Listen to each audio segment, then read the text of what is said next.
اعوذ باللہ من الشیطان الرجیم بسم اللہ الرحمن الرحیم۔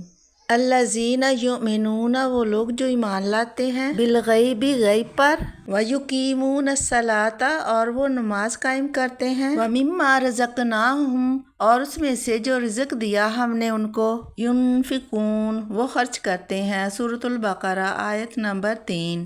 دراصل اس آیت میں بڑا پیغام یہ ہے کہ ہدایت صرف ان لوگوں کو ملتی ہے جن میں یہ تین باتیں ہوں: ایمان، عبادت اور اللہ کی راہ میں خرچ کرنا۔ تفسیر نمبر 1، غیب پر ایمان۔ غیب سے مراد ان چیزوں پر ایمان لانا ہے، یعنی اللہ، نبی، فرشتے، اچھی بری تقدیر، آسمانی کتابیں، جنت، جہنم وغیرہ۔ نمبر 2، نماز قائم کرنا۔ 5 وقت اذان سن کر نماز پڑھنے یا نہ پڑھنے کا، اطاعت کرنے یا نہ کرنے کا فیصلہ ہو جاتا ہے۔ نمبر 3، اللہ کی راہ میں خرچ کرنا۔ اللہ نے جو نعمتیں عطا کی ہیں، جیسے مال، علم، وقت، صحت اور صلاحیت، ان میں سے اللہ کی رضا کے لیے خرچ کرنا مومن کی صفت ہے۔